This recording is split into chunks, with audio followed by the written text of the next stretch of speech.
ಅಂಕೋಲಾ ತಾಲೂಕಿನ ಶಿರೂರು ಬಳಿ ಗುಡ್ಡ ಕುಸಿತವಾದ ಹಿನ್ನೆಲೆಯಲ್ಲಿ ಈಗ ಗುಡ್ಡ ಕುಸಿದ ಸ್ಥಳದಲ್ಲಿ ರಕ್ಷಣಾ ಕಾರ್ಯಾಚರಣೆ ಬೆಳಗ್ಗೆಯಿಂದ ಶುರುವಾಗಿದೆ.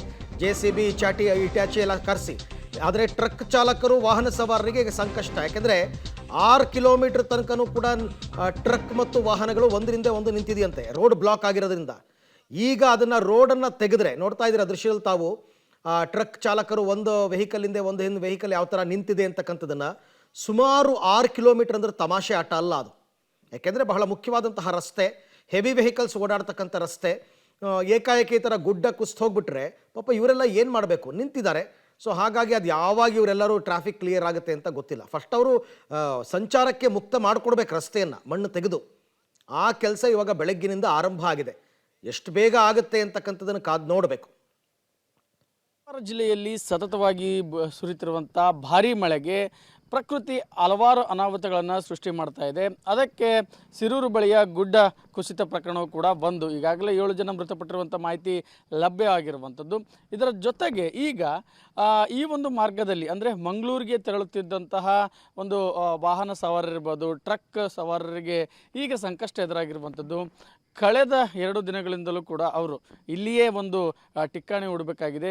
ಸಂಪೂರ್ಣವಾಗಿ ರಸ್ತೆ ಬಂದ್ ಆಗಿರುವಂತಿನಲ್ಲಿ ಸುಮಾರು ಇಲ್ಲಿಂದ ಸಿರೂರು 5 ಕಿಲೋಮೀಟರ್ ವ್ಯಾಪ್ತಿ ಇದ್ದರೂ ಕೂಡ ಅಲ್ಲಿಂದಲೂ ಕೂಡ ಇದೇ ಒಂದು ಪರಿಸ್ಥಿತಿ ನಿಮಗೆ ಕಾಣಸಿಗುತ್ತೆ. ಮಂಗಳೂರು ಮತ್ತು ಅಂಕೋಲಾ ರಸ್ತೆ ಮಧ್ಯೆ ವಿಪರ್ಯಾಸ ವಿಧಿಯ ಒಂದು ಸೃಷ್ಟಿಯ ನಿಯಮ. ಹಾಗೆ ಯಾವಾಗ ಸೃಷ್ಟಿ ಮುನ್ಸ್ಕೊಳ್ತೋ ಆಗ ಒಂದು ಮನುಷ್ಯ ಅದರ ಮುಂದೆ ಮೂಕ ವಿಸ್ಮಿತ ಆಗ್ತಾನೆ ಅಂತ ಇದಕ್ಕೆ ಕಾರಣ.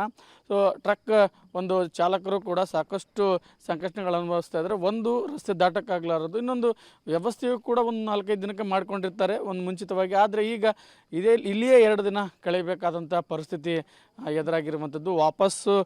ವಾಪಸ್ಸು ಕೂಡ ಹೋಗೋದಂಥ ಪರಿಸ್ಥಿತಿ. ಎಲ್ಲವೂ ಕೂಡ ಇಲ್ಲಿಂದ ಮತ್ತೆ 3 ಕಿಲೋಮೀಟರ್ ಎಲ್ಲವೂ ಕೂಡ ಟ್ರಾಫಿಕ್ ಜಾಮ್ ಆಗಿರುವಂಥದ್ದು. ಮತ್ತೊಂದು ಕಡೆ ರಕ್ಷಣಾ ಕಾರ್ಯ ನಡೀತಾ ಇದೆ. ಗುಡ್ಡಕ್ಕೆ ಒಂದು ಸರಿಸುವಂಥ ಕಾರ್ಯ ಮತ್ತು ಆ ಮಣ್ಣನ್ನು ಬೇರೆ ಕಡೆ ಸಲಾಯಿಸ್ತಿರೋದು ಕಾರ್ಯಾಚರಣೆ, ಈಗ ಹಲವಾರು ಕಾರ್ಯಾಚರಣೆ ನಡೀತಾ ಇರುವಂಥದ್ದು. ಸೊ ನಮ್ಮ ಜೊತೆ ವಾಹನ ಚಾಲಕರಿದ್ದಾರೆ, ಅವ್ರನ್ನ ಮಾತಾಡ್ಸೋಣ. ಸರ್, ನೀವು ಎಲ್ಲಿಂದ ಬಂದಿದ್ದೀರಿ, ಎಷ್ಟು ದಿನದಿಂದ ನಿಂತಿದ್ದೀರಿ? ಸರ್, ನಾವು ನಿನ್ನೆ ನಿಂತಿದ್ದೇವೆ ಸರ್. ನಿನ್ನೆ ಸಾಯಂಕಾಲ 4 ಗಂಟೆಯಿಂದ ನಿಂತಿದ್ದೀವಿ ಸರ್. ಎಲ್ಲಿಂದ ಬಂದಿದ್ದೀರಿ? ನಾವು ಕೊಪ್ಪಳಿಂದ ಬಂದಿದ್ದೇವೆ ಸರ್. ಕೊಪ್ಪಳಿಂದ ಏನು ನಿಮ್ಮ ಟ್ರಕ್? ನಾವು ಸಿಮೆಂಟ್ ತುಂಬ್ಕೊಂಡು ಮಂಗಳೂರು ಹೊಂಟಿದ್ದೀವಿ ಸರ್. ನಾವು ಸಿಮೆಂಟ್ ತುಂಬ್ಕೊಂಡು ಮಂಗಳೂರು ಹೊಂಟಿದ್ದೀವಿ. ಹಾಂ ಸರ್. ಸೊ ಸಡನ್ ಹಿಂಗೆ ಆಗ್ಬಿಡ್ತು? ಸಡನ್ಲಿ ಹಿಂಗಾಗಿದೆ ಸರ್. ಇಲ್ಲಿ ಊಟದ್ದೆಲ್ಲ ತೊಂದರೆ ಆಗಿಬಿಟ್ಟೆ ಸರ್ ನಮಗೆಲ್ಲ. ಹಾಂ ಸರ್, ನಿನ್ನಿಂದ ಏನೂ ಇಲ್ಲ ಸರ್. ಇಲ್ಲಿ ಈ ಕಡೆ ಒಂದು 3 ಕಿಲೋಮೀಟ್ರ್ 4 ಕಿಲೋಮೀಟ್ರ್ 5 ಕಿಲೋಮೀಟ್ರ್ ಹೋಗ್ಬೇಕು ಸರ್. ಈ ಕಡೆ ಯಾವುದೂ ಹೋಟೆಲ್ ಇಲ್ಲ ಸರ್. ಈ ಕಡೆನೇ ಹೋಗ್ಬೇಕು ಸರ್, ಅಂಕೋಲಾ. ಸಹಜವಾಗಿ ಟ್ರಕ್ ಚಾಲಕ ಒಂದು 2-3 ದಿನದ್ದು ವ್ಯವಸ್ಥೆ ಮಾಡ್ಕೊಂಡಿರ್ತೀರಿ, ಬಟ್ ಈಗ ಅದನ್ನು ಇಲ್ಲೇ ಇಲ್ಲ ಸರ್, ಈ ಥರ ಆಕೈತೆ ಅನ್ನೋದು ನಮ್ಗೆ ಗೊತ್ತಿಲ್ಲಲ್ಲ ಸರ್. ಮುಂಜಾನೆ ಆದರೂ ಊಟ ಮಾಡ್ಕೊಂಡು ಹೋಟೆಲಿಂದ ಹೋಗ್ಬೇಕು ಸರ್ ನಾವು. ಆ ಕಾರಣದಿಂದ ಇಲ್ಲಿ ಬಂದು ನಾವು ಈ ಥರ ಆಗಿಬಿಟ್ಟಿವಿ ಸರ್.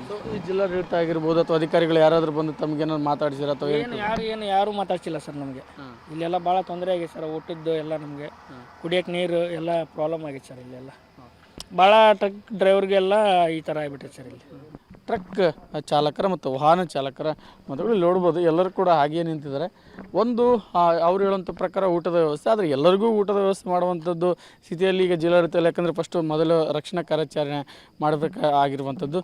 ಸೊ ಇಂತಹ ಪರಿಸ್ಥಿತಿ ಸದ್ಯ ಈಗ ಒಂದು ಕಾರವಾರ ಜಿಲ್ಲೆಯ ಒಂದು ಸಿರಿಸಿಯ ಒಂದು ಏನು ಮಂಗಳೂರು ರಸ್ತೆ ಮಾರ್ಗದಲ್ಲಿ ಎದುರಾಗಿರುವಂತಹ ಟ್ರಕ್ ಚಾಲಕರಿಗೆ ಸಂಕಷ್ಟ. ಕ್ಯಾಮ್ರಾಮನ್ ನಾರಾಯಣಗೌಡ ಜೊತೆ ಸುನಿಲ್ ಪಾಟೀಲ್, ಪಬ್ಲಿಕ್ ಟಿವಿ, ಕಾರವಾರ.